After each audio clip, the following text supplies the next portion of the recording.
Frank, and Frank represents the interest of the CHCC. And we ask him to make a report every time he comes to the meeting also, okay? And then the next thing I wanted to mention is going back to the Leadership Institute.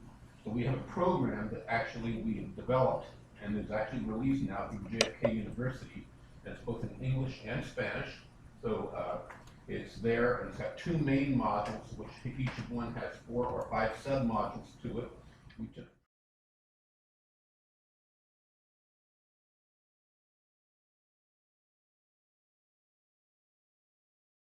some video segments, but there's transcripts of all the lessons, if you will. You take tests as you go along, and then you finally get certified at the end.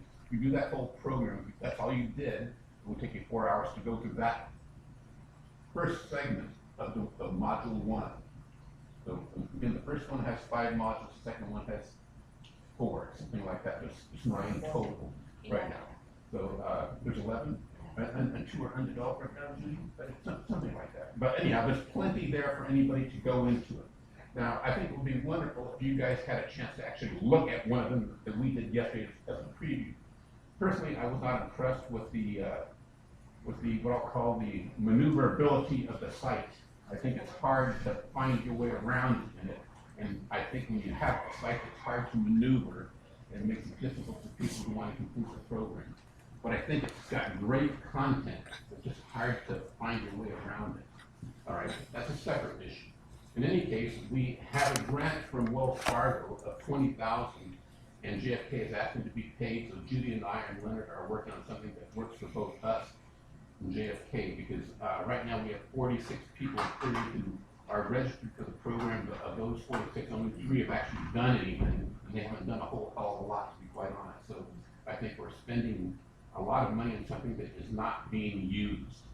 So that disturbs me greatly, and I'd like to see that change. So the challenge is to get each of you to become an evangelist, to get somebody in your local chamber to actually go through this program and then get the credit recognition.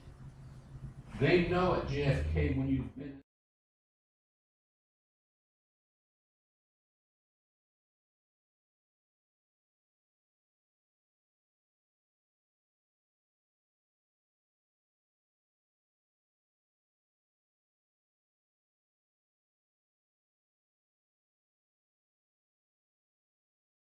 set up a webinar, because I think it came out and it just pushed it out, but there was no follow-up. And I'm always looking at different webinars to improve ourselves better. And I think if you get the message out and say, hey, class this one, class this one, class this one, I think that when we push it out, then once it's pushed out, then we ask our board to follow up with our region. That might get some interest. I think if we just push it out and blanket it, we might not get it. It's a good marketing technique. You gotta follow up with 3 times, as they say. And just a suggestion. Well, yesterday we had a suggestion at our foundation meeting. That suggestion by one of our board members was that the half-hour demo we had yesterday with the Q&A, that we should do that at every region when they do their quarterly meeting. And then they can see what I'm talking about. You need to see what I'm talking about, otherwise it's just words. You need to see it on screen and actually go through that first module a little bit and see what's involved, okay? Then you can become a better evangelist. It's hard to evangelize until you haven't seen it. Yes, more response. Communication, so it has been sent both by JFK and the state chambers. So communications have gone out, so reminding folks that the program is there, take advantage of it. So there has been communication. Maybe needs to be done differently. I'm not sure yet. I've seen it once from you, and I've seen it from ours one time. You know, I'm just thinking maybe when it comes, so in our business, we let them know, get your stuff cataloged, and let them know, and then we push it out on paper, and then we push it on so everybody sees it, and we push it out to like 50,000 people. We get about 1,000 people to 2,000 people showing up online on site. So we understand the numbers are low, but but we know how to, we take all these metrics and we just look at everything. By the time they come in, we ask them all, where'd you get it, where'd you hear it, all these other things. But the message always needs, it has to be pushed out, you know, and, you're right, you know, we try to improve it a little bit better, because it is a good tool. We have a very poorly written agreement with lots of uncertainty with JFK, and somehow it was executed. I'm not sure who signed it here on behalf of this organization, but it was signed. So basically, we owe them the money. But there's a problem here in terms of how it's poorly written. I'm not making an excuse, I'm telling you what the reality is. It was a poor agreement. Now we're gonna have to live with it, and I wanna try to make it justice by getting people to actually take the program. Just one thing when it comes to those that are already registered to use it, if you could circulate that information and maybe, you know, especially to our regional directors, and who's using it and how often, because I know like in our region, we paid for somebody to go through that program, so if they're not doing it, we need to give a little bit of encouragement to do so. We need to do that. Well, we want to be very careful as we do that. Here, we're Yeah. going to qualify it, Brenda. Here's why, because once somebody goes in and actually opens it up the first time, they're going to count as one of our bills, if you will, of $395 up to $20,000. So I don't want people just to go there and look and say, oh, geez, it's too hard, I'm not going to do it. 'Cause No, they'll no, be- I'm sorry, for the few that you've already had register, it would be nice to know where they're at in the Okay. point of completion, because I know that we've actually paid for somebody to do that Okay. program, and if it's not been completed yet, we wanna follow Oh, up so you with don't know that. that yet? Okay. Our understanding No, was it I- was we're being in done. assumption is- Okay. Yeah. I mean, Assumption is- Now we're gonna have to follow up. Yeah, it has- Okay. If you can give me the name, we can find out, but, I will. basically, we can tell, Okay. the system can tell that they log in for maybe 5 minutes or half an hour, and we know who actually has logged on. Okay. So that information will be available, as a reporting tool for us. But what I would like to suggest is what we are talking about, which is what James has said, is to challenge us. We're talking about 20 of us here. So for us to actually do it, and then I think also what James just suggested, that we can actually ask JFK to maybe come to the regional meetings, give you a half an hour demo, answering your questions. But then you would be able to say, I've done it, or I'm in the process of doing it, and, give your testimonial on that. I think that would get us started.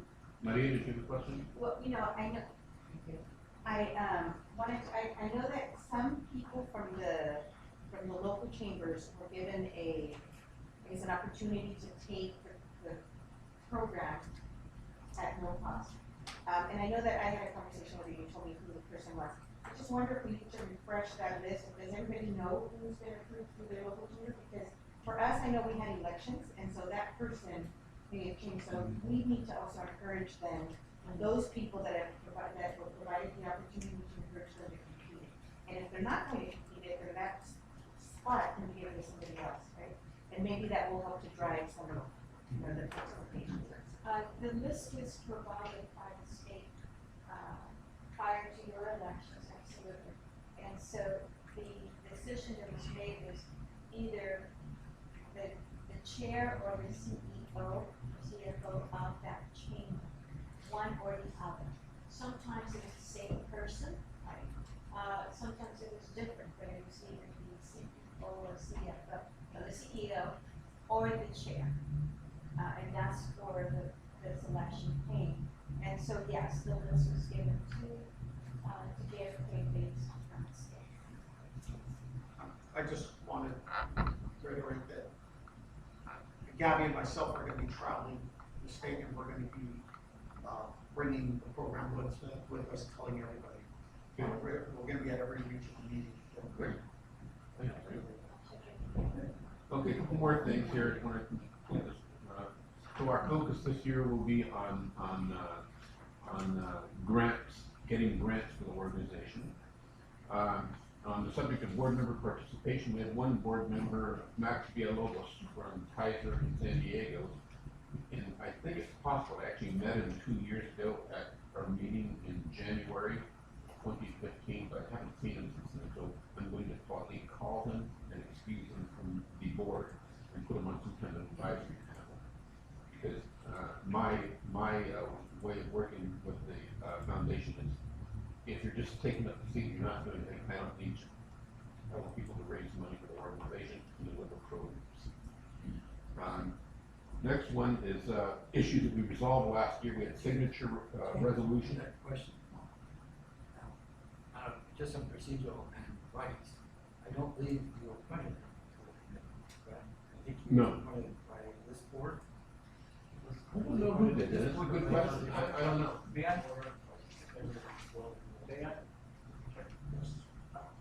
Alex Perez, managing Alex Perez. I don't think the CEO has the authority to. I'm just explaining to you. She did.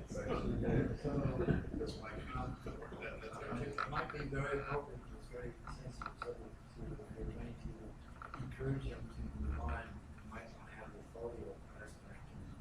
Excellent. Can I have, can I ask for a motion to provide me that authority? As the representative of the committee, you can make that motion. So, I would like to, I move, that this, board,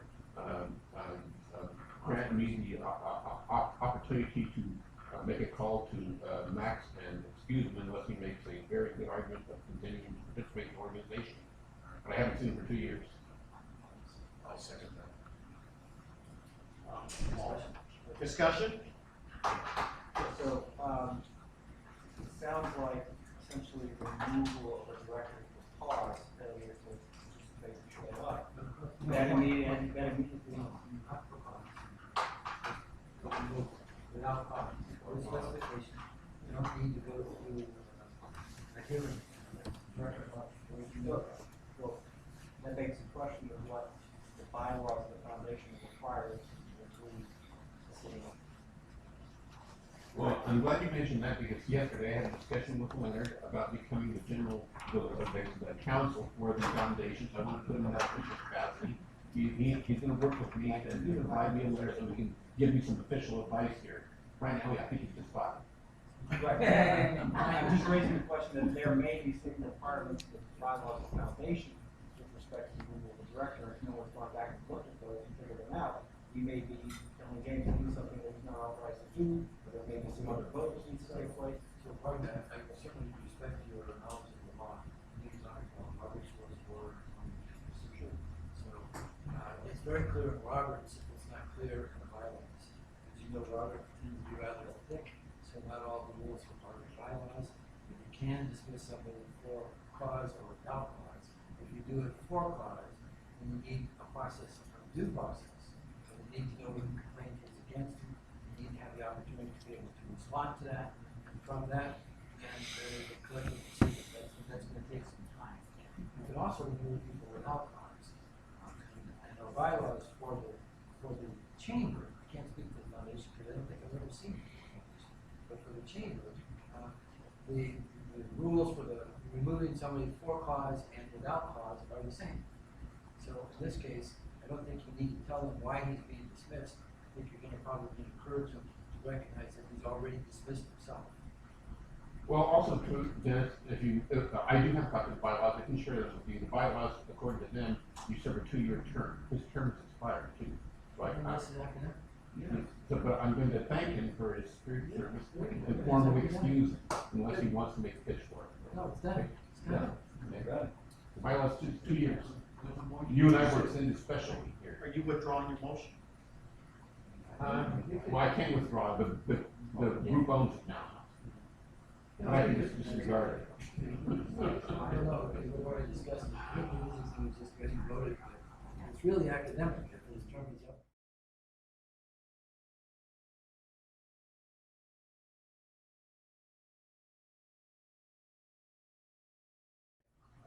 Okay. I oppose. Extend. What do you guys do? Are you raise your hand or? So, real quickly, I'd just like to make a suggestion here. I'm on the portal and I don't see the bylaws for the foundation. So Juan, can you just post those for our director's portal? So that we have access to both sets of bylaws? Okay, my last point, Another, Oh, just related to this discussion, so there was a motion for James to contact Max, but his term is ended, are you still intending to contact him, just remind him? I want to thank him, but, And remind him his term is ended? Kaiser has been a partner for us. Yeah, I think yeah, we owe him that. Yeah, and I just wanna make sure that's done, so I'm we gonna have a contact nice him. graceful exit and. If he does, I'm telling you, back on the deal, I'm gonna call him now. If I don't get a response, then I'll just send him a note, to this effect, because, I haven't talked to the guy. Let's be a pro organization. Okay, the last point I wanna make is that, one of the programs that, I would like to focus on later this year is access to capital. We don't have we don't have a program right now out of the foundation, but I think it's, something that's very important to many small business owners. And I know that Dennis had challenges in that area running the SBDC. That's one of the chief areas he's had challenges in, is getting companies to apply for and get loans granted to them. Thank you, that's my report. Okay, we'll, go to regional reports. Central region. Thank you, Mr. Chair. As you know, we're Sensia, regional director, or directors. Going to give you kind of the key thing, opportunities of importance is obviously we have a new CEO for San Joaquin. We met him last night. Can't pronounce his last name still, so I'll go with Carlos. Carlos. So another great thing I wanted to tell you guys is Tulare Keys, last night I told you their office burned down, and luckily they were on the cloud. They lost only maybe 10 for a couple of weeks worth of work, so that was kind of nice. So they found like a temporary situation. Now they found an office again, and you know, they're about 300 strong. 2 years ago they were about 100 people strong. Armando Date is the CEO there. He's doing a really good job. So I want to bring out, you know, I like to bring out the highlights. Sometimes tragedy things that happen in our central region, but our central region is very strong. The growth period is very good. The Central Valley, the Hispanic Chamber in Stanislaus County opened up their office, so that's nice. They had an office, they're sharing with it, so they had an open house, and the CEO or chair, Christine, she's doing a great, fabulous job. So I want to let everybody know that those type of things, now we have, two people have offices before, you know how challenging it is to get an office, but they have an office with an address, and that gives credibility. One of the things I wanted to comment on is that attended the California Latino Economic Institute Forum. As we said, Paul was talking about different, it was very good. I gotta tell you, they had everybody, there was somebody there, speaking and talking about the economic and foundation, but more about the voting, how bad we voted. And you can tell why we didn't win. And Mike Madrid was there, and he's the head counsel, and as you go, he's on data. And he broke down the data on how well we didn't vote. And people are just flattening up, you know, what was the reasons why and everything. And where do they vote? You know, they use San Francisco as the base, because, you know, the people are there a little bit more wealthier. If it rises 3%, goes down 1%, but it manages it. But you see certain spikes in the Central Valley going up and down, other causes for concerns. And, you know, bottom line, it's kind of this, you know, disenchantment that's going on. We did a good job of trying to get out the vote. But, you know, we're like, if half the people show up that vote, that registered, that didn't even happen. I think it was a quarter of it. And if that would have happened in certain these regions these different regions, it would have been a different story. And it just goes to show that the central region needs to improve on that too. And that's important for us, obviously, just to get out the vote. It doesn't, you know, and attended the Latino Outdoors thing, that was really nice. Latino Outdoors is a community that does kind of like outdoor projects throughout California, where they try to teach kids about STEM and going through outdoors. And, you know, I signed up like I do many things, and they had a nice event forum, and I attended that one and showed them that, you know, our support. That was really good. Met with Ben Puso twice within the same day. He was at the event, and then at the other event, he's into the STEM products and outdoors in that area. We talked about, you know, how much you love fishing, going hiking in San Diego County and all that. And I think I left a message for our chairman saying, hey, he really wants to engage back with us. He understands that a year ago, from a year today, when he starts asking, we're doing really well, and he's very happy with us. So I mentioned that to you, I left a message on that one. I attended the DGS Small Business Council. Again, that's a pretty good thing that they're stepping up, but DGS used to be part of BidSync, now they're having their own website coming out. And so that's going into play. It's almost fully capable now, so that's something that we really should get involved with. They're having a small business forum exhibit coming on this coming month, at the end of the month. I'll be attending that. I attended the San Joaquin HCC 2017 Business Forecast Expo with Brenda and Bob and everybody else. It was very kind of compelling. It was kind of weird. I just said, maybe we should put this 6 months from now, because it kind of showed that there's a macro level of what happens throughout the world. These guys are great. Every year they put on a great show. And I love to attend it because it gets me educated. It tells you about how the world's changing in different areas. And then it breaks it down at the macro level. The show breaks it down from top to bottom. And then it shows California throughout the counties. And then it breaks it down to San Joaquin. So you go from a macro level down to a micro level to the county.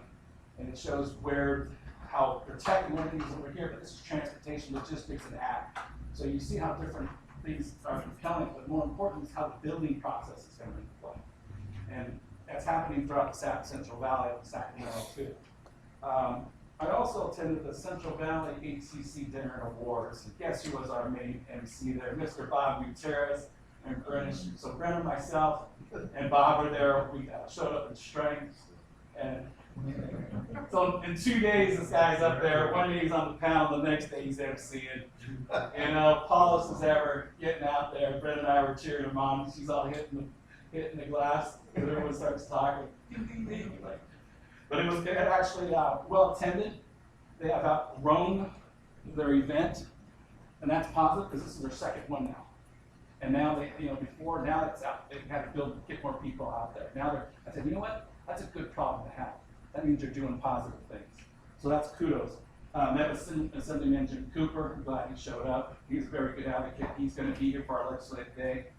You guys met him on Friday. Really good guy.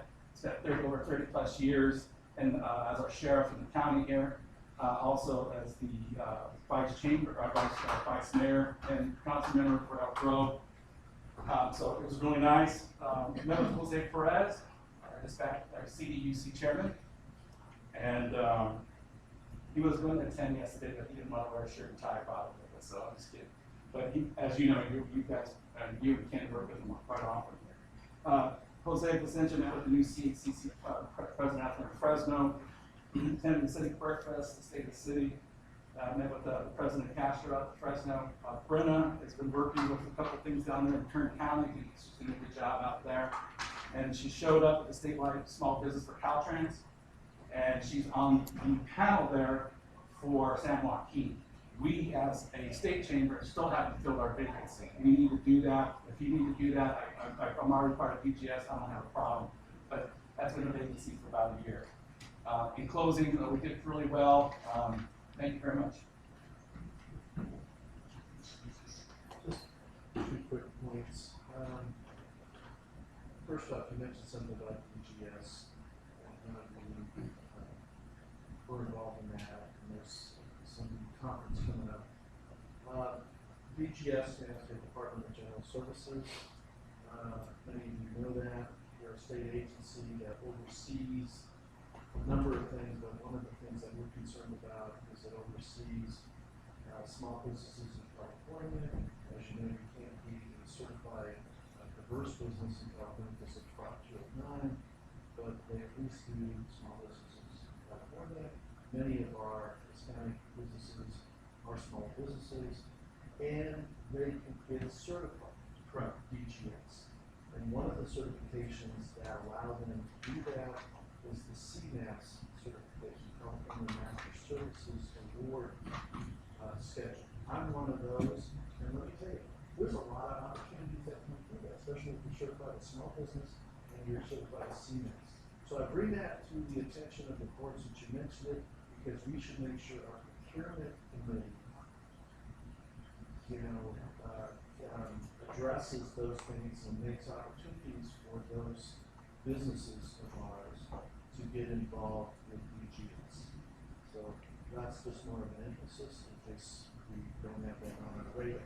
So that's number one. I said it, I have two. The second one is you bring up the Central Valley Hispanic Chamber of Commerce, and isn't that the area where there's like two chambers and they're always, not coexisting together? Is it in That's in Fresno. And that's with Dora. Dora. And then Now there's Dora, that's the question. Dora, is her chamber part of our network? No. Yeah, and I thought so, because even as far back as when I was chair, he was sort of the chair at our chamber. And that's okay, I'm not saying anything other than, and I've said this before to this body, and I don't know when, maybe a couple of years ago, she went out to borrow money to build a building, okay? And I got involved with her a little bit because I was afraid she was gonna borrow money with, to build a building, and she didn't pay for it, or, somehow that fell apart, then people that look at chambers not so good. They wouldn't look at the differences between Hispanic chambers. They'll just think like governments, the government is a government. So a Hispanic chamber is a Hispanic chamber. So do we have any kind of relationship with her, and do we know what's going on with her? And we just need to, even though she's not a member, she does have an effect. Okay, so the answer is yes. I have visited her twice. It's been a while, I'll be honest. She's very receptive. I remember at the governor's thing, her and her husband, she was an inductee from the governor for the fair down there. She's doing good things. I have a friend that goes to work down there, and he wanted to try and join that one in the Fresno one at the same time as this business of high-speed rail. Have I re-engaged her? No. I know that Juan and I, a couple of times, not last year, but the year before, tried to get her back to come in, and she decided just to do her own thing, which is, she's doing her own thing, and doing a good job at it. So recently, Dora and I both served as advisory board for PG&E. So if your fear is that she applied for Long Beach grants under the Hispanic Chamber, it was run in time. She did not apply as a Hispanic Chamber. In fact, she calls the organization a business hub. She's an incubator, yeah. But she actually calls it a business hub. And there's no formal connection to a chamber of commerce. So, good and not good. Great to have a victory because I used to think that that's the only Hispanic chamber in California that has its own building. And I would recognize it just because it calls it.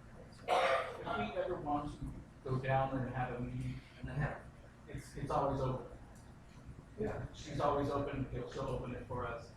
And then one last comment on her, since is she was open to me, very gracious. Very nice. We talked upfront about, her, she crosses the line, her history, she crosses the line.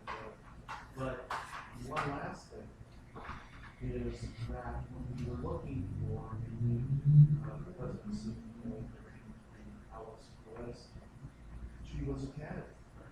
And she made it past certain levels because, after all, she's been a successful president and CEO of her own chamber and has innovative ideas. And then she took herself out of the running because of family reasons. And those make that we're still looking for another this other role for the presidency. There's a folks there. Any questions? Inland Empire. Yes, thank you so much for that. So for the Inland Empire, I see that one of my pages is missing on your packet, so I apologize, I just pulled my own. But if I missed any of the two. So I just pulled my other one. But I do want to say that, we have 9 total members, seven of them are chambers, and the other 2 are associations. So we have the National Latino Business Association and the Asian Business Association as part of our membership of the CHCC. As far as and you'll see that we have our 2 positions filled. So to date, our accomplishments do include that we have our 2 regional director positions filled, where normally we have had a vacancy. I don't know for how long, because I've only been here for So we did fill it with Christina Esquivel, most of you know her. She was the one that went out to bat with the city to make sure that we were able to host the last year's convention, there in Riverside, and so she worked very diligently and very hard for that. We also have the two associate directors which you met, Leslie, is in the back, and of course Mrs. Sosa here, and they've been fantastic, just so you know. We are in the, we held our first quarterly board meeting with most of the chamber members in attendance. We talked about our strategy moving forward and our vision and our goals. We adopted a hashtag called One Inland Empire. So we created, because we are still working on unity, all of you know that, as like in many other regions, there usually is a level of competition.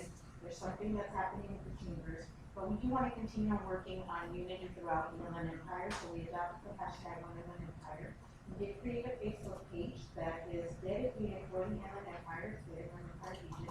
We're trying to make communication easier. We're also trying to build a master calendar so that we're not competing with members in the community attending events.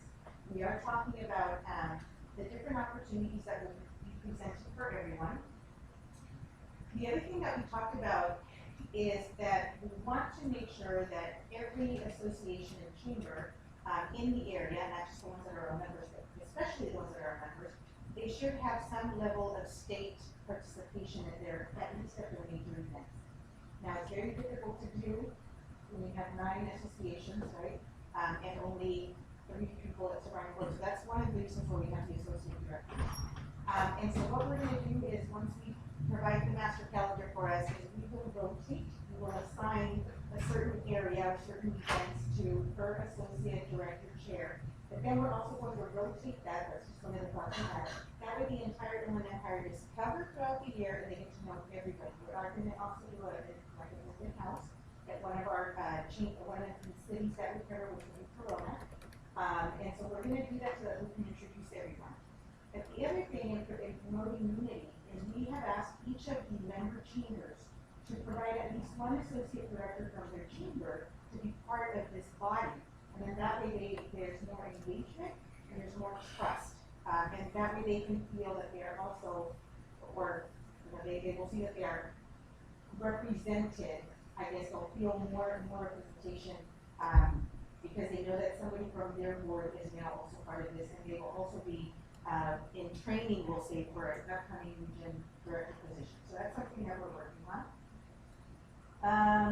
You know about our hashtag, the quarterly meeting, and we did a debrief about the convention. Everybody was very excited. And our opportunities are, one of the other things, because we have not combined our calendars, is that we are going to hold our quarterly meetings at one of our members' signature event or main event. That way we can help to drive attendance from all the other chambers, specifically our members, and all of our members. And then that way it's not too burdensome for them to host an additional meeting. This would be something that we tag on to an event already being had. And so we did that, the very first meeting, we did that with the GRTC during their holiday mixer, and it was just phenomenal because we drove attendance for that. And then in addition, we had, participation from all the other chambers, except a couple that couldn't go. And so it just makes it better, makes for better attendance. The vision is that we will continue to collaborate to ensure successful and equitable Inland Empire and empower and grow small business in the IE with an objective of maintaining and improving the local and regional economy. Now, I do have a couple questions on my report, but essentially that's my report. 2 things that actually I do meet with my leadership team includes the associates and the regional directors. And we try to figure out a strategy or what can we do for our members. And one of the things that was asked was, we had talked, last year we had voted that the CHCC was going to provide a stipend for quarterly meetings, but I don't know that we ever saw that stipend. Is that correct? And so I wanted to just revisit that, because of course it does cost them money to hold a meeting, and so we thought if we do it during their regional or during one of their signature events, it will decrease the cost or the burden to them. But I also want to know if we are looking at providing that stipend to building for meetings again or not, and if not, then that's okay. We just need to make sure that we go back and report that. And so that's that. The other is that we actually have been very lucky and fortunate in being able to secure a sponsor for our regional team. And so I would encourage every other region to try to find a sponsor that would help you with that. And so this sponsor, just out of the blue, said during the meeting, I would like to be able to help you be better advocates for your community. So how can I help? And so I do want to make sure that you guys know that our sponsor is Sprocket. So our associate director is sitting here, Sprocket. She's with the tech company. And so I do want to thank you publicly for that. And so she is covering a stipend for us to be able to participate in some of the signature events of all of those 9 chambers. So thank you. In addition to a couple other little things, like business cards, so that's my report. Any questions? Yes. I just want to make a real quick comment. I admire what you're doing in Inland Empire, and it's really refreshing to see the camaraderie that you're inspiring, just not within the Hispanic Chamber Network, but all throughout the region. I think that is fantastic. And the other thing that I noticed about Maria that I think we should all kind of like take note of as board members is Maria does a really excellent job of thanking her volunteers and recognizing them and then doing that over and over again. And I know all of us serve in a volunteer capacity. We don't get paid to travel. We don't get paid to do those things. And I think it's really important that we also look for opportunities to thank the service from our board members, just like we do our sponsors and just like we do our committee members. I really think you do a good job of that. It makes people feel valued, and I can see that that's why there was a lot of excitement across the region. I appreciate that. Thank you. Thank you, Brenda, for your volunteering at this board. You're doing a tremendous job. Well, if I knew everybody, then nobody's in. Yeah. Well, thank you all. So if no more questions, I do want to say that Dina is actually online right now. So she didn't want to. The one, Dina, She might have you on mute. is this just for show? You know what, No, she's been on and off a couple times. She might have us on mute again. She's also on the stream. She's also been on the stream a couple times commenting. So So she's been on the stream, she's been on the call, we had some technical difficulties, but she didn't want to miss her first board meeting, so she's been in and out, and we've been texting. And Miguel was excused because it's his anniversary. So so we wanted to make sure that his wife was okay. He was also trying to get on. Yeah. Oh, well, thanks to our generous sponsor, not only does the Inland Empire have like these really amazing perks, like events, business cards, we've got these beautiful bags, business bags. Sprocket would like to make this HCC event offer, if you can entertain her for a couple minutes. Sure. We all get bags? Actually, yes. So I wanted to extend the offer to the entire board of directors for the CHCC and get you guys all personalized bags, business tracking bags, so that we're promoting not only unity within the Inland Empire, but unity for the entire state of California. So if that offer is accepted, my company would love to sponsor those bags. And so just so you know, the bag that, the way that we designed it is it does have the CHCC logo on it. It has our name, and I don't remember if we said our title or just our name. Correct. And then it's got our hashtag on it because we do want to be able to continue this path to unity. And then her logo, she said, well, I don't have to put my logo on it, but I don't think it's fair. So I said, go ahead and put it on there. She decided to put it, I think, on the inside of the bag. So, because again, I don't want to, this is not so much, for my company, I'm not trying to do a commercial for my company. So if you're carrying a bag this way, you'll have the CHCC logo on the outside, and on the inside will be my logo on the inside. I didn't want to have it compete with the CHCC logo, but that was something that if I had her approval on, I would like to go ahead and get that order in. Is it like a messenger bag? It's a unisex bag. It's for laptop. It can fit books in there, or binders, or traveling notes. It's just pens, a water bottle on the side can go in there too. It's just a traveling bag. Thank you. Very generous. Who have a big feet? Yes. Thank you. Of course, we will accept anything free. Well, that's our logo. My motto. Really, Maria, thank you for this thing, it looks really good. I caution you, I'm going through everything that you said, and I like the idea that you feel your board in such a short period of time. But, everybody's from Riverside County, you're gonna get some pushback on that, so I want you to be aware of it. So I want you to prove to them that you made the right decision with the right people, because they were the right people for the position. Because I received a bunch of calls, and I called up, all of a sudden I started hearing them. I'm like, well, call me. And I called Jose and he told me. And he followed the protocol. I said, okay. I said, you're getting pushback. And I said, well, I told the person, well, if you want to sign up, then do your due diligence and run for the position next time. Come on, this is the way it is. So I congratulate you on that. I've seen what you're doing, you're working hard, but show them that you made the right decision. Thank you. And I'd like to make a recommendation, if you get a call regarding her region, I'm gonna call her. I did. Of course, but I listen, I always listen, and then I go make sure I'm making the right rules, follow up with them, and with Jose, and tell me something, it's fine. I call them up and say, this is per our regulations and bylaws, this is correct. I said, there's people, anybody can have an associate director, but I can get up. And I said, if you have an issue, you can always run it. That's how we do things here. And I said, our job is correct, we support. Thank you. Northern region? Thanks, Maria, and the human impact committee. Hey, anytime. Wait till next meeting. Yeah. As you all know, we actually have 12 really strong chambers in the North region.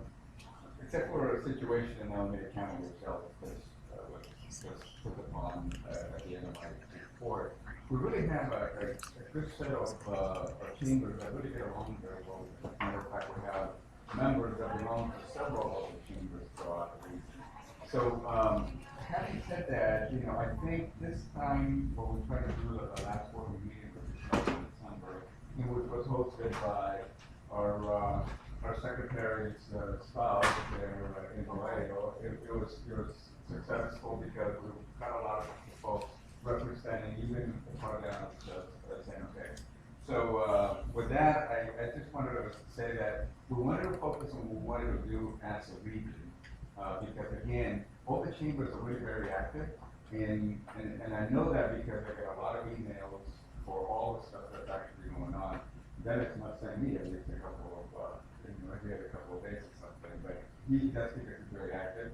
Contra Costa is the same way, Solana County, San Francisco chambers. So what we wanted to do this time around is make sure that we can actually focus on things that are going to be good for the region overall, as opposed to for each of the chambers.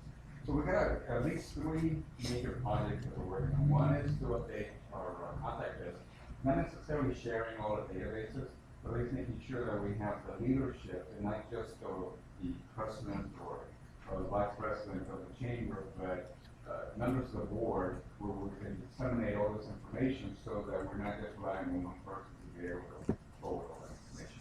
So that's one project that we're working on. The other one, we're actually in Judy with another couple of members of different chambers. And this is what I like as well, that it involves not just one particular chamber, it actually involves 2 or 3 different chambers throughout the region, and they volunteer. We're actually doing some strategic planning that we're going to be doing as far as part of the region. Is that correct? Yes, basically, I think we all come to a point of saying, we have a strategic plan, maybe not. And so, well, how do we get started? What is it to do a really well-done strategic plan? And so that's what we need to do, and first of all, identifying all of the elements that do encompass a strategic plan. One of the beauties of it that we saw was that through the online leadership program, the strategic plan is very well done. And so we're going to look to see whether we can get that model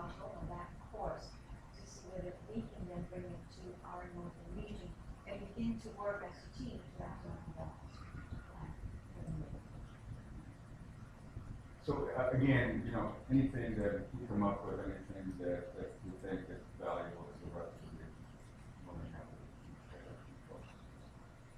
Yes, sir. I'd like to bring it up, but the U.S. Hispanic Chamber of Commerce is coming to San Jose in a couple of weeks. And they're having their very first, I guess, workshop for the year 2017, and it's on plan. The part that causes me some dismay, but I was thinking, okay, afternoon or day, it's 3 full days. Yeah. Wow.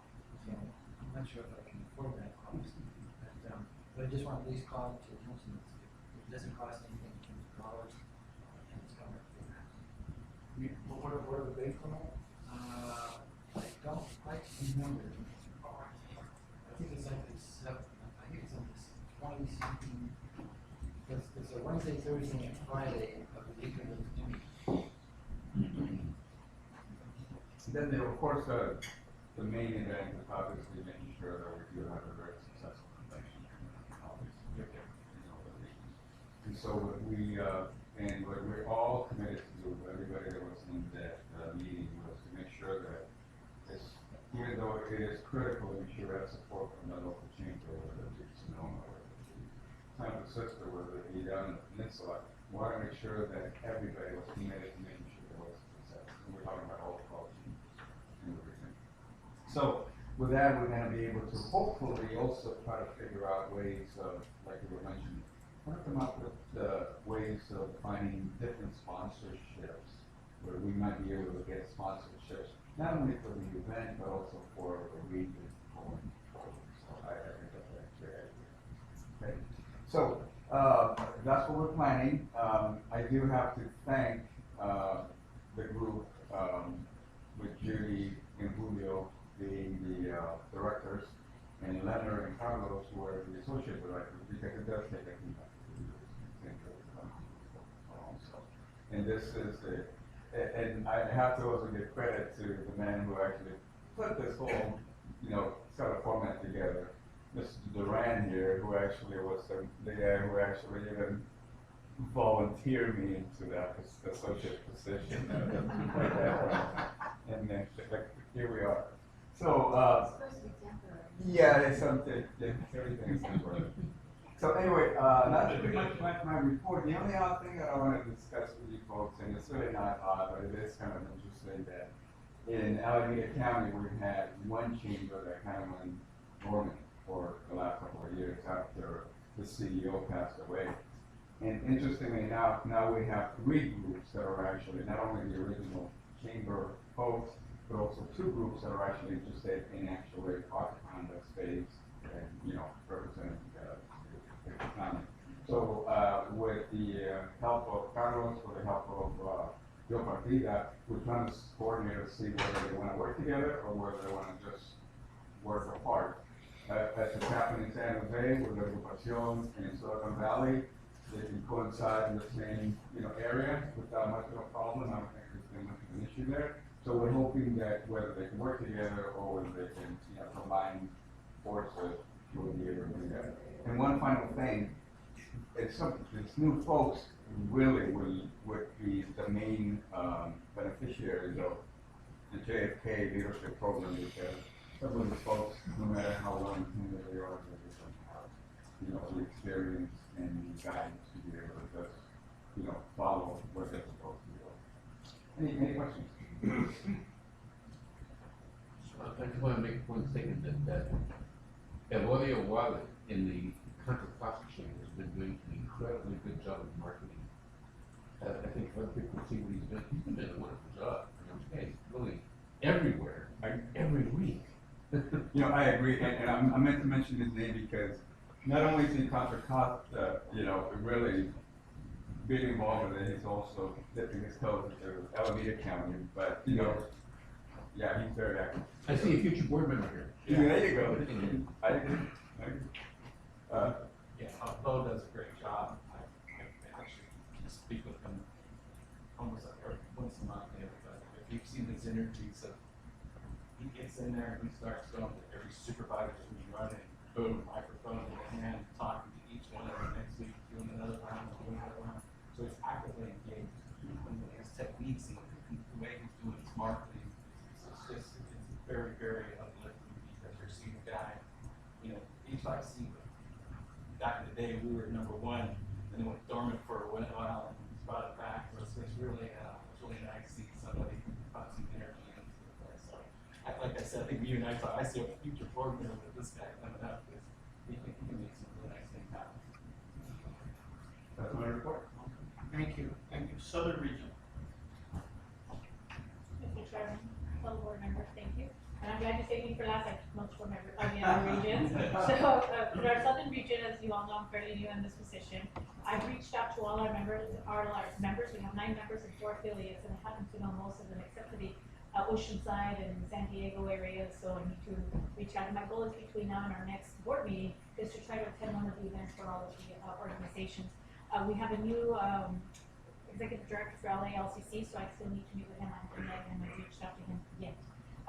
Part of my goal is I really want to create a strong region and establish new relationships with new sponsors. Right now, I'm talking to 2 sponsors since we are hosting the economic summit. I'm hoping that they will come in with local dollars because both of them said local dollars. So I said, yes, here in LA. So I'm excited about that. I want to thank my regional director for preparing such an extensive report. So thank you, Julius, for that. And Julius has visited with all of our members in the last couple of months, and between January and today.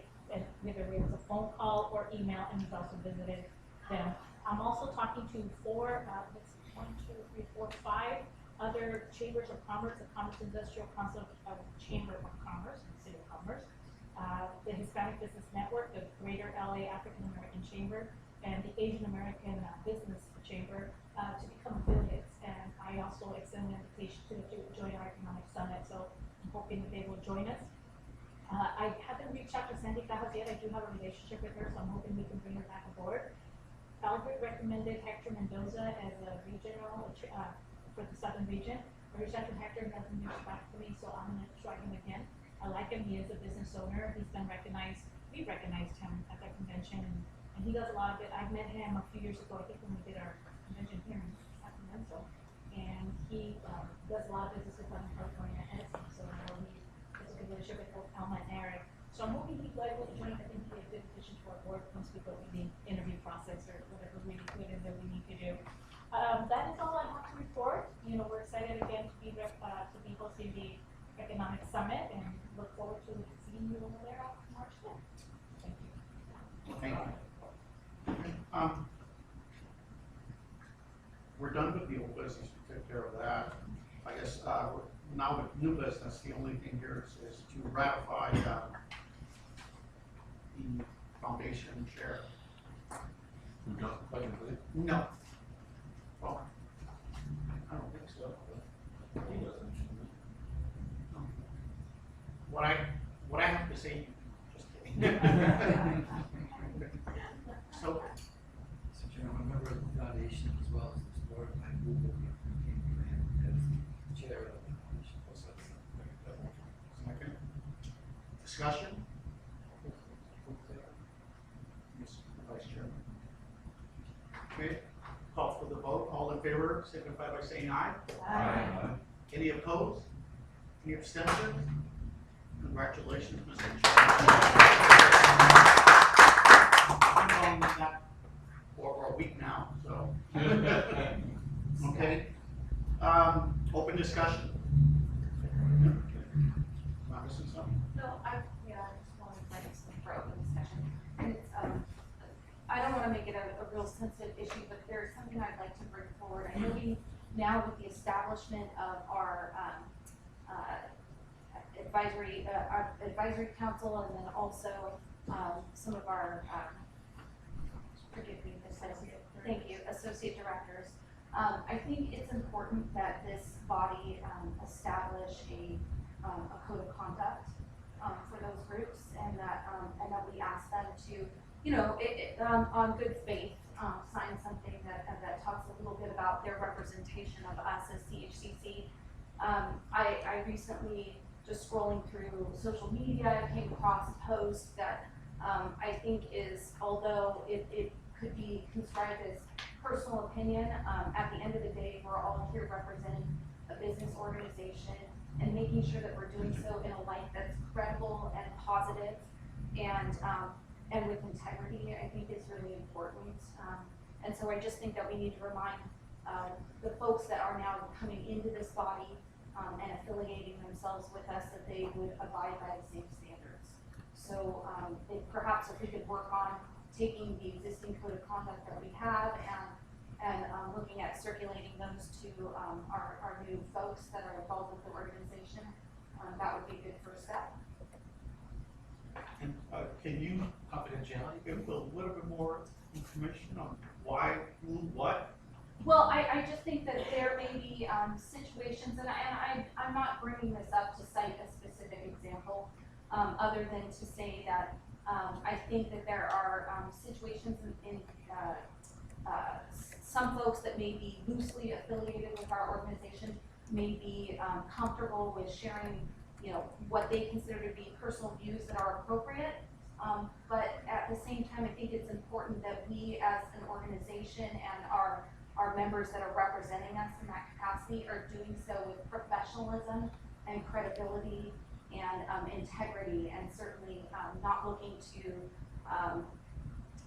negatively make fun of or anything else of other groups. I just don't think that that's the path that this organization wants to go down. And so I think it's important that if we're going to have folks that are affiliated, that they understand that that's how the board members conduct themselves. And if they're going to be affiliated with the organization with an official capacity, that that's the expectation we hold for them as well. We're talking about Mr. I Grimes. saw an example, for example, that my wife showed me that somebody that she knew sent her a picture, said, you might be offended by this. I said, this is what Mexicans teach their babies. And it shows a little baby crawling up a wall, right? So putting something like that, and for us, of course, we would be doing that, but putting something like that is not very good behavior on our behalf. So if you put that on Facebook, you have certain responsibilities when you commit board member. You can't do really stupid stuff like that anymore, if you did, in fact. And we're talking about board members and. So associate directors and advisory council members. Anybody Well, associated with that's broad. That's very broad. Well, I think it could be isolated by category, so like an advisory member is gonna have the same, contents and requirements and so forth. And as much as an associate member, but it will be titled as such as an associate member, advisory. If I can further clarify though, our advisory council members are noted, I believe, on our website, is that correct? They are, so they have an official title. Our associate directors are formally recognized by this body as being affiliated with the organization. So those are two very specific groups, and I think asking them to agree to the same code of conduct that this entire board does would be completely appropriate. Mr. Chairman. Oh yeah, I'm very familiar with the Johnson Act, which governs 501c3, 501c6. I was the national vice president of Montana in this area, and I've been participants in really serious First Amendment. It gave me rights in Baca versus Moreno because I'm an advocate, and I don't have on my mind as an advisory that I'm even anything to do with the chamber. And for me, that's a First Amendment right that I have. And I would never infringe on your First Amendment right to disagree with you. And people post a lot of crazy things online, and I'm a First Amendment advocate. I work with a lot of First Amendment attorneys throughout the state of California. And this is treading on thin ice, this very question that somebody could run with the First Amendment attorney. And because I work with these guys every day, and this is what they look for. So all I'm saying is, on my Facebook, I have a boycott page Coca-Cola, and it knows. So, but what I'm saying is, what I'm saying openly is, I don't even say on there that I'm a member of the chamber. It's just, and I would defend that right, and anyone's right to express themselves. So if I could just clarify, I don't think that anybody's talking about your First Amendment right to boycott or stay away from something, or publicly say that you'd like to stay away from something that you don't like. But I do think that this body has signed a code of conduct which talks about our ability to show professionalism and integrity publicly. And I think making fun of others, posting derogatory things, and doing so in a position where you have a formal recognition by this board, either through the website or as an associate director, poses an issue when the rest of us board members have all signed a good faith code of conduct that we will remain professional and respectful and do that in good faith. And I don't think that's a violation of anybody's rights. I think we're asking you to do that in good faith. Sure, I guess the only comment I would have is that obviously, in crafting, we were going to extend a code of conduct to other groups, associate directors. We would want to look closely at the contents of the code of conduct and just make sure it's appropriate. And at that point, obviously, think through things like not being sort of overbearing or overbroad and start infringing on things like free speech and what folks can say in their personal capacities on a Facebook page or something else, and especially to the extent that they're not attempting in that form to associate themselves with the chamber. So that's a question of just parsing through the terms of that code of conduct, just making sure we're not overstepping. But that issue aside, I would support, I think it makes sense that the code of conduct would be applied to these other groups that do have some association with us. But the problem we have today is our president is saying stupid stuff publicly, so he'd be okay for him, but not for us. So noted, James. I would like to, I brought this up to somebody yesterday. It's been on my mind for quite a while. And it's a little bit separate there. I talked to Leslie last time. I said, Leslie, I think it'd be in good faith that since you're your assistant, and she handles sometimes some delicate information, and we should put her on confidentiality agreement because she does a lot of work for you. When you were out sick, you asked us to contact her. And I think in good faith, I said it's not a personal attack on her, and she understood that. I just think we need to protect our assets, and I think she is a very competent person. Me saying, I think that, but we need to protect ourselves. That for me, when I told her, we talked, and she had no problem. I don't want to offend you because I think she's a perfect person for you. But at the same time, when you're out, we need to make sure that if something happens, that we protect them. Everybody does that. I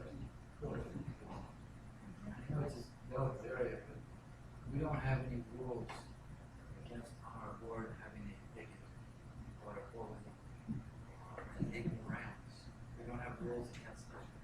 But where we do need to make a distinction is if those sentiments are viewed as representative of us, then that's a different story.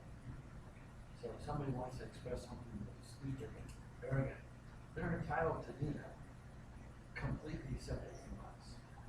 I'm not discussing it. She's saying I'm different. No, I'm just saying in general, they go back to even what Bob was saying, it can be rather comprehensive, as long as what's being comprehensive is any reflection in terms of what we are, our mission, our purpose, who we are, and who we represent. So I think in that sense, I agree with the expansion, but I also recognize that there's a demarcation for those who have their own personal right to be idiot. The only concern that I have with this is that we're expecting things of folks that don't even have the same rights that we do as board members. We have the ability to change different things. We even have to go to represent ourselves as that. And we actually have voting power within this group to do that. But, and that's why I'm more than happy to sign your confidentiality. But if you don't even have those rights and you're expected to conduct yourself in a way that with those rights don't even come along with it, that's where I have a problem. So the code of conduct issue, which I agree is very different than the confidentiality, code of conduct, I would say this, for anybody that we're going to publicly recognize, and perhaps what we could make an action item is to provide Mr. Marquez with a copy of our current code of conduct, so that he could review that and provide us with recommendations on what he feels would be appropriate for folks that are affiliated with this organization. Otherwise, I would say recognizing these folks by way of the website or other public ways in print is an area where maybe this board needs to discuss whether or not that's appropriate. I want to say something about that. What somebody posts on their own personal page is their personal business. What is offensive? I can take offense to a lot of things. Oh, sorry, a lot of things. And I think we're overstepping there. That's not who we are or what we're about. As long as it's not on our page, I can post something. I've been cautioned, oh, you're the chairman, but this is how I feel. I should be able to express myself. So I don't agree with that when we have advisors, because we have some corporate, say there's a corporate advisor, what we can do, we're going to police their social media page. That's the thing, are we policing social media pages now?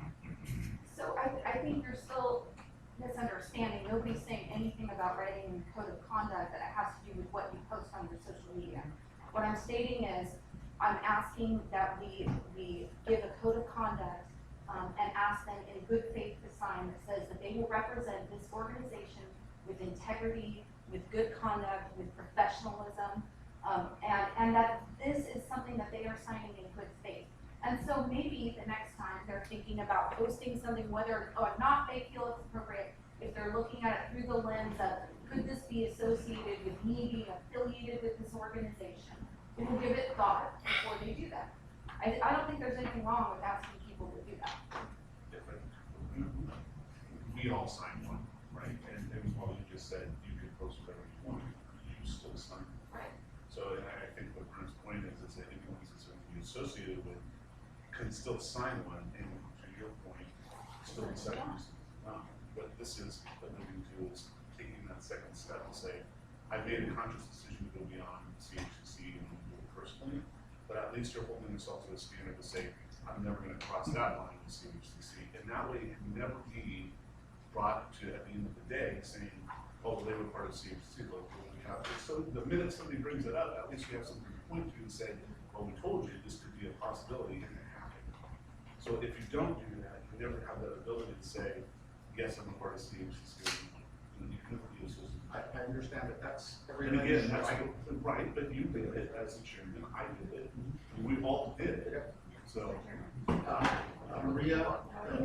Okay. Bye. Thank you. I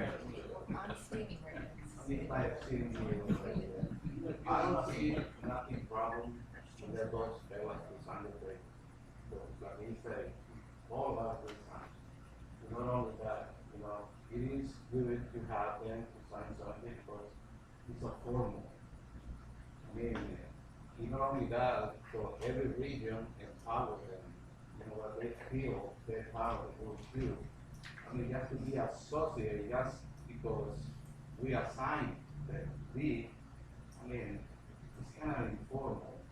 But if they sign something, I believe it will be good for everybody. Not only that, what we need, like I say, for future problems, but we never know. I mean, if every region, I believe it's our job to do that. So we have a Leona, we have a market, we have a Carlos. I believe Raul as a share, he might draft something, to let them sign. You know what I mean? Because it's not only Northern Region, Central, I mean, all of us, we have it, you know what I mean? So I believe it is very important to have that in place, and I always see this is an organization at state level, you need to work more for us. I believe it has to be in place. That's my Ken? Or Maria? I think Maria was before. Maybe I can hopefully put it a little bit. I'm in agreement that it's okay to have them sign something and make this position a bit more formal. I think that if they're out there working, you do need to recognize them formally on this board. They don't have the voting power, but they're out there working, and working essentially for the fund, so absolutely, I think we should take it to the next level of professionalism. Now, I'm not gonna say that we are gonna look their close on all of those. No, I think that aside, we absolutely need to recognize them that way. The other thing is, when we're talking about our insurance, right? So if we don't recognize them formally and something happens, are they liable, not liable, because they're associate directors? And are they protected or not protected? So those are the questions I would like, and so I'm actually in agreement that we move forward to develop. I agree with the associate directors, but as far as my advisory board, Only advisory. I don't see where it's. No, it's the chairman's advisory board, they advise me. But the thing is that this came up because of somebody's post. That's what we're talking about, somebody's post on Facebook. That's how this was opened up, okay? That's the reason this is being brought up, because of that. If it wouldn't have been brought up because of that, it was just done. Well, no, but it is what it is. It is what it is. Well, that's what the Brenner says. Let me finish my thought. So we gotta be very careful. We're not the Gestapo. Okay, we're not the Gestapo. This is a fine line, and I agree with associate directors, yes, but as far as advisors, they're advising this organization, they advise me. Whatever they post, I don't care. That's their problem. I've seen a lot of stuff on Facebook that I don't like, but you know what? They're free to do whatever they want. Yes, Mr. Chairman, but you have to see as an organization, not as a person. No. Right here as No, an and that's what organization. Yes, but the thing is, they're doing it on their own page. I understand that point, but the thing is, we have to go as an organization. You know what I mean? And who decides If what's you don't like it or offensive? not, that'd be No. fine, no problem. Who decides what's offensive and not? Well, we go it out here, so, I mean. Do you see where I'm going? Yeah, point of order.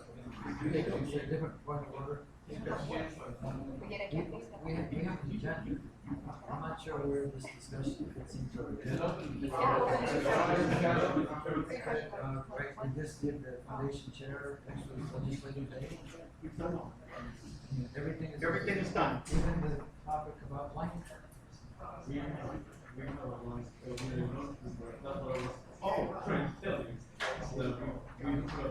Remember when the organization that threw in the towel and we called him blanket? So that was, that's the presentation that we had earlier today. Oh, yes, I'm so sorry. Let's.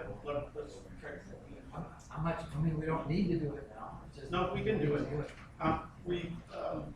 We'll go to the proposal, the blanket. But I wanted to finish since we're in the middle of this discussion. Can we either go back to We'll it go, or? let's do the blanket and we can come back. to that. Can't have, and then one, and then it can go back to what you want. I mean, we have to follow the protocol. Can't have this handwriting up. Excuse me, please. We're going back to the blanket. We're going to vote on it and we'll go back to the open discussion. Thank you. Thank you. Thank you. The proposal, the blankets, supply, you guys heard it. I think it's a great idea that, they're involved early on the onset, so motion to accept the proposal. Further discussion? First, get a motion. I was.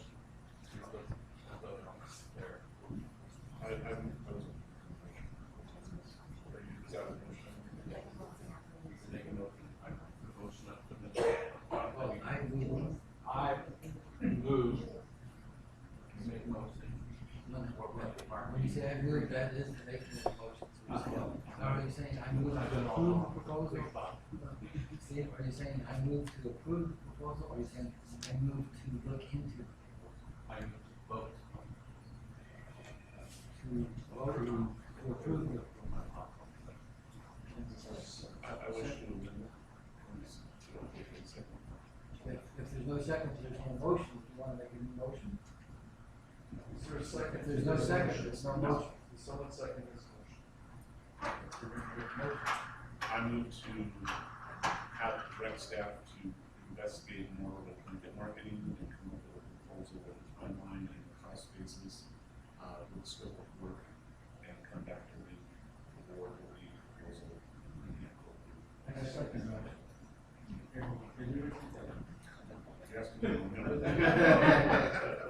I move that we direct staff to look at the scope of work, the cost basis, the timeline associated with it, and report back to the board.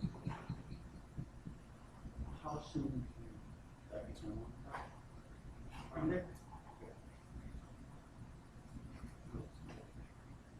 Let's open for discussion. Second already? We have, Discussion. I don't want to amend. Motion, can I do that right now? Last motion.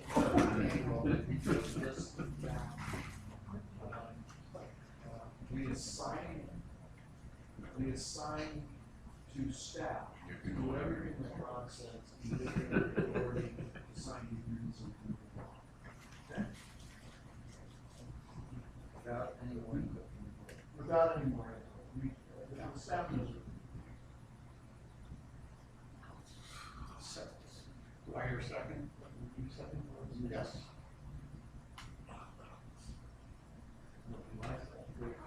I'll second it. Keep second, all right, keep second.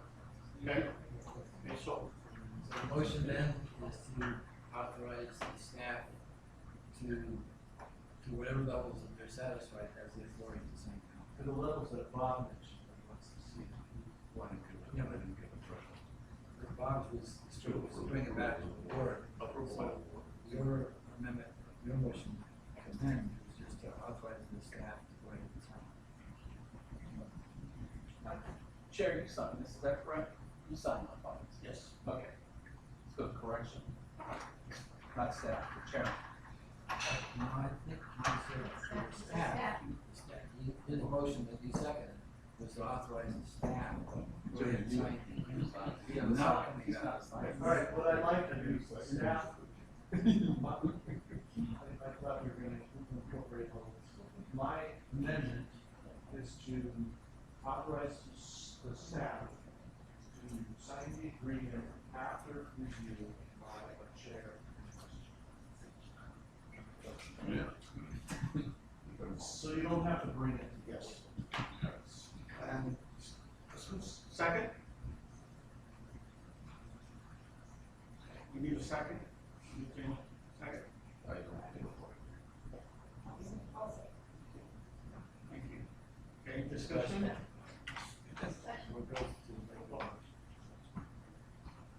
The reason I brought that up is because I do think that we are getting close to a timeline for this convention. I want to make sure it's good. We've been with this vendor for 3 years. I feel comfortable with they're doing this good call. I think there are some concerns and details that need to be addressed, and that's why I included the chair and vice chair. Leaving their business judgment as to what we're looking for, and as long as they're satisfied with it, none of them need to happen. That's my position. I just would like to, accept that, I would like to see how we can use the product that Mr. Fisher is gifting this organization. Anywhere it says that half of those costs would actually be eliminated because the program that we have will cover a lot of what this marketing plan has. So I would like to have us do our due diligence. I don't know if you will accept this gift from Mr. Fisher or not, and be able to see how much it can take us off of the other proposal and how much we can actually use it before we sign a contract. And that's, and I believe Seth is gonna take a look at that also. Right, so, thank you, and just to kind of carve out, I didn't see the blanket proposal last year, and I know they're, I'm assuming they're a really good vendor. but I saw the increment from 45,000 to like 9,000 more.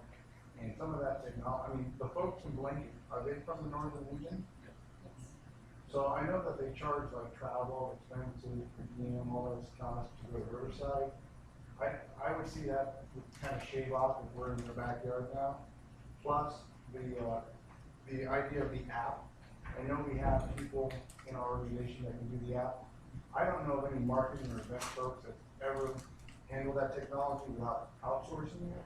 So that's why I asked for them to carve it out. Because if we can do it for half the cost and give it to a member, that would be great, because we would own it forever. We use the app now, we use it later, and you know what that app does, it can push out a lot of reminders, do a lot of great things with the app. Yeah. So we need to carve that out and see those costs, and see why they go up $10. And Yeah, just break it down, because I'm really curious on how that's so expensive, but I feel it's a good number. yeah, but in regards to what, Commissioner said today, that's something that is. You have not. You have some political issues within our organization, sharing data, that there are learning and having more leads on that, you may have in the future. And I'm not going to separate your recognition that we can have, so that's. I was gonna bring up the same thing about the data and what Julia said about itemizing. My only question I had, and you know, they pulled it off last year and they did an amazing job, but are we not getting other RFPs? Are we gonna go with them? One of the things is like, this is, to me, I feel that we're paying a lot of money for what they're gonna do. And I like Maria and I like the other young lady, they're amazing, but as an owner of a business, why doesn't the owner hear exactly? Like, that's just kind of a see it, and I know they're not Hispanic, and I'm not, you know, it's minority owned, so I support that. However, like, are we not looking into other companies, or we're just gonna be stuck with them? But again, they did a good job, and I know we have a 3-year history. You know, I got a lot of heat with going with an Asian event planner with NLPWA for like 4 years, but we outsourced it, and she was always the best one. So, you know, we sent out RFPs, and she always come back better, and it was better to keep her. So do we get out of the RFPs? Are we looking into other Hispanic maybe event planners, or are we locked in with Blanket? Was NARP sent out? No, there was not. Maybe someone wants to say about it. Start responsible with their and they have that history. They are local, so that helps. At times where we're managing with the monster that you mentioned, it's really difficult for us to maintain a smooth cycle of communication when we work with them on when you're facing Korea and Turkey. Right now, the bank was in yesterday. For some questions, and we have been in conversations regarding the app. We talk about taking that out of the contract, so they're also there with an outsourcing to something else. I told them too. If the app, it's not on the contract, if there's any other thing that we can do that will still serve the purpose. When it comes to the section of opinion, they're really flexible. I'm really confident I can now from working with them for the last month that it came for convention last year, about the previous year, as one of the staffers, that they will go beyond other scope of work to get things done. And again, going into the learning curve or coming in, bringing another production team in that is not familiar with how we operate, is not familiar with our history, and again, we have that session fine. Learning curve, at some point, it's a price that I'm going to ask me, I'll give them $100,000 and I'm going to make it. I just want to say something, we're gonna take a vote on this, because we beat it to death.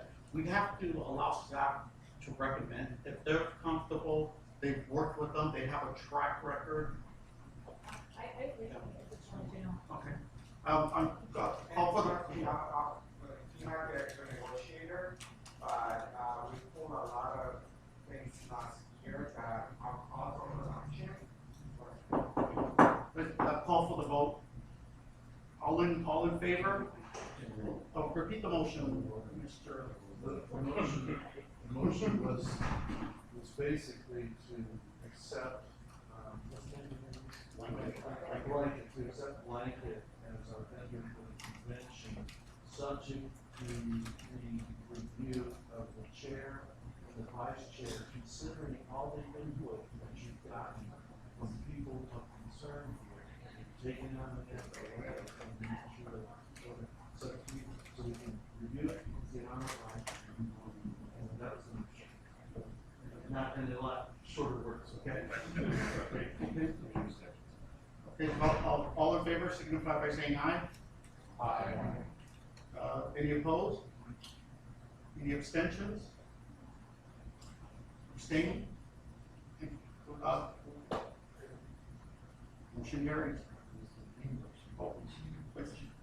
Essentially, I don't see any significant difference.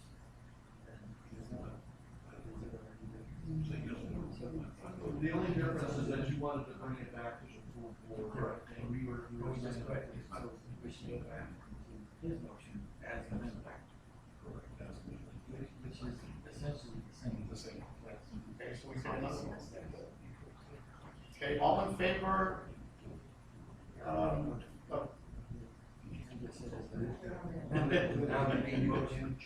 amendment to the main motion? Correct, okay. Is authorize the staff after the input from the chair and the vice chair to enter into contract with blanket and release the contracts. Thank you. Okay, all in favor? Signify by saying aye. Any opposed? Any abstentions? The motion carries. Thank you. So we're done. Okay. So we're going back to open discussion.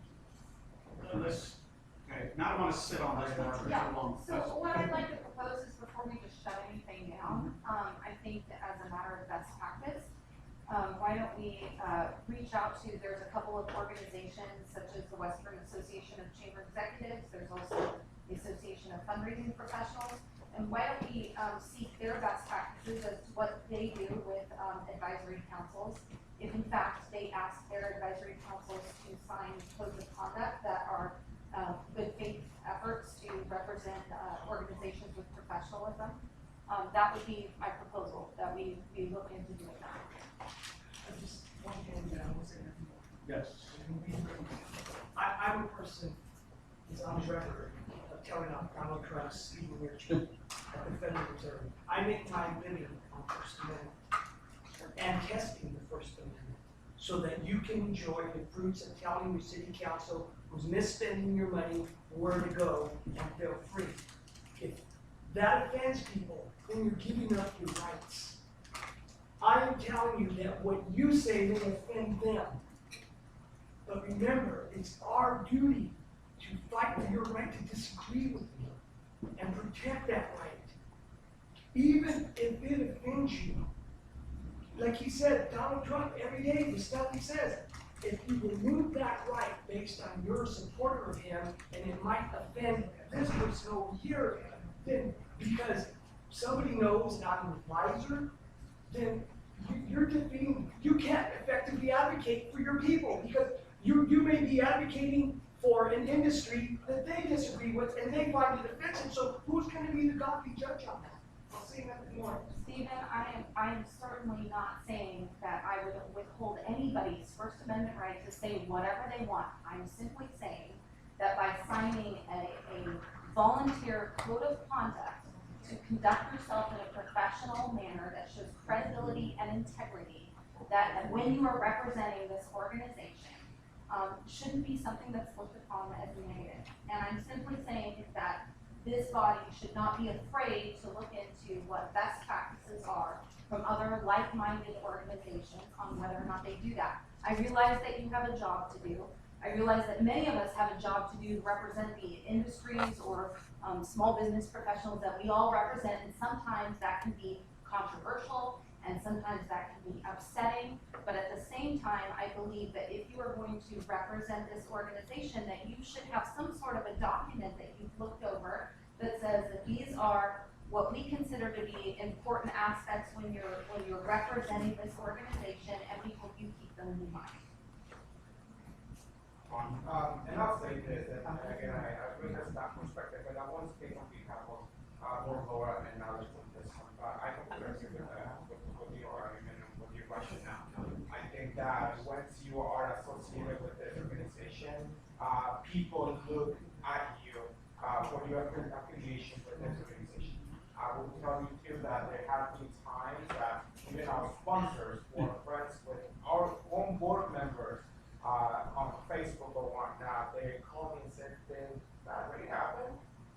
So again, just remember that perception for this organization could be a lot better. Could be a lot better. And I brought that specific concern back when a few years ago, because I know that although I completely understand the premise of having individual Facebook accounts for all the regions, I have no say, I have no monitor, I have nothing to do with those accounts, and by default, I don't have control, or centralized control, or at least minimum standards that I need to enforce and follow. So when an organization or somebody associated with this board posts something somewhere, and I don't follow those Facebook accounts personally, by the way, that then again it has the seal of the organization and it has a logo attached to it, you better expect that I'll be getting phone calls and I'll be getting things. So just have that in mind. Actually, I was the first one in line after this discussion and moving back. A blanket, but I never got to do it. But okay, I'm not complaining. I had two things when I originally raised my hand. And the first thing was I wanted to ask Brennan, what do you want from us? Do you want a motion to have some sort of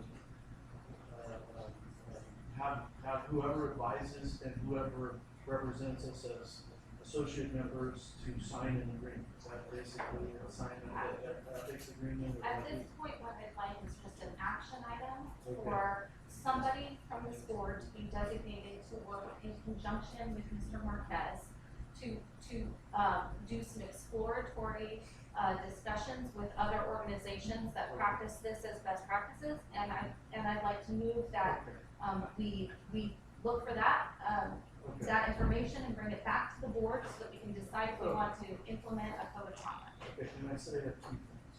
Right, that was one. It was confusing to me before we broke with the blanket thing, and now it's changed.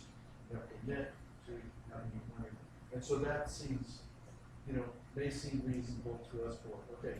Secondly, I wanted to ask, did we have a problem in the first place? Yeah. Was there, why are we doing this? Did we have a problem? But apparently,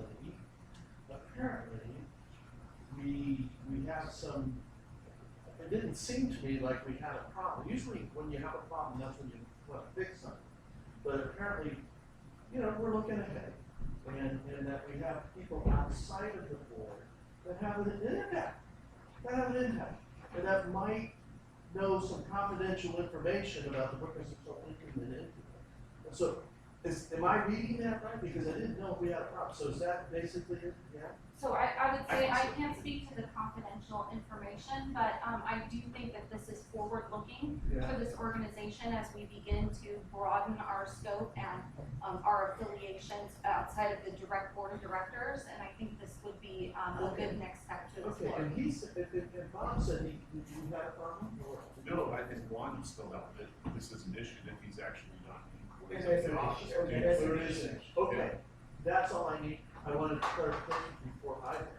And the issue that Juan and I'll speak on it is that a report came out about AT&T that they were being unfair to their employees. Mr. Figueroa posted that they're not doing a good job with their employees. I was tagged on it, and AT&T saw it, called Juan, called me, and I said, hey, it's social media. I said, that's the truth. I didn't post it, somebody else did. what can you do? And it was, please, and you know, the sponsors can't tell our members, can't tell anybody what to do. Then what happens next? Our chamber, local chambers post something, we have them sign something? Where does it start, where does it end? And I'd like to know exactly what the post was.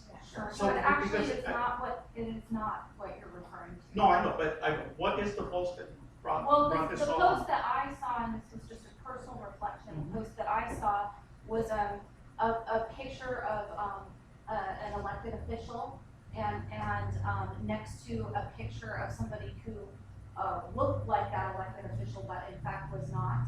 And there was a derogatory statement made about that person. And while I don't have any skin in the game, like it's fine whether you like somebody or don't like them. I think that when you're representing this organization and you're doing so by way of being your picture is shown on our website or your name is in print as an associate director, that it's important that you keep in mind that people are going to see that and affiliate it with this organization, what good or bad or different. And so I would just ask that you have a formal document that allows you to sign, noting that you understand that when you make those conscious decisions, that there could be an effect on this organization. Bob and then James, and then we're gonna.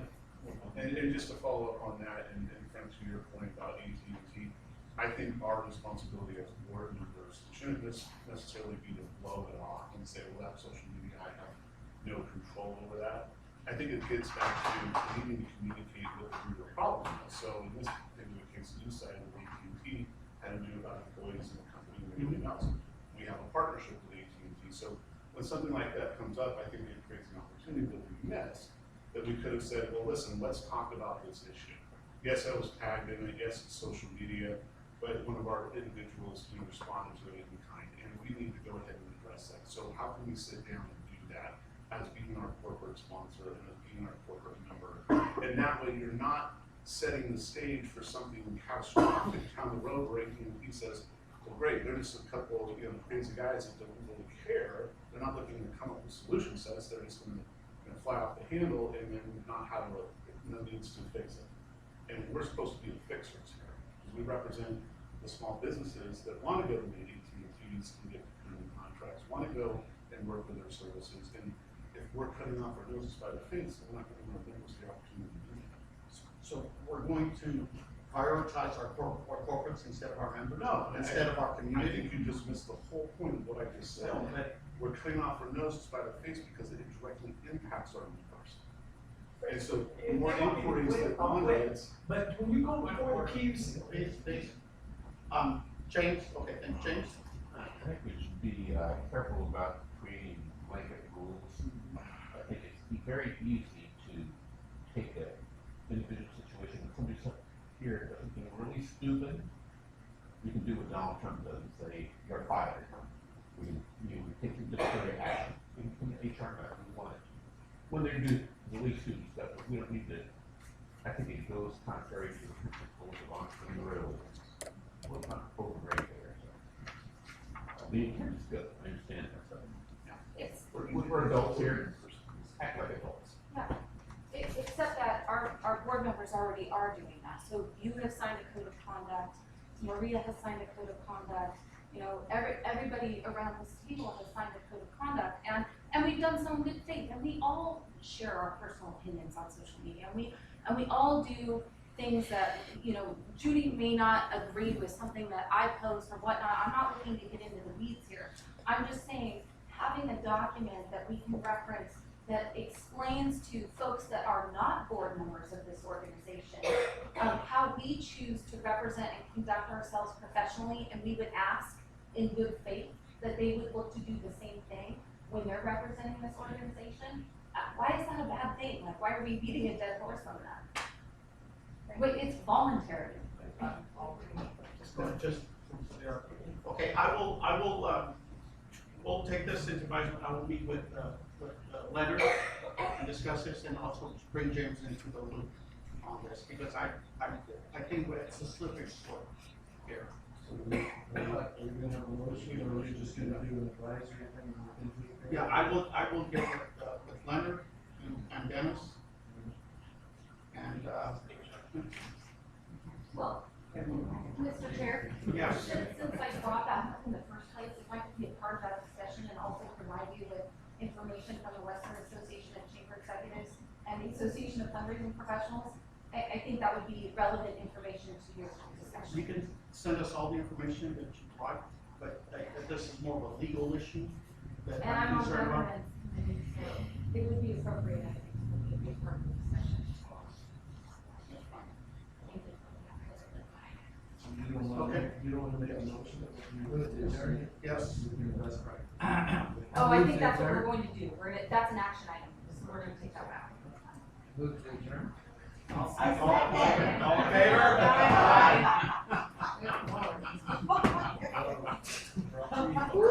Whammy.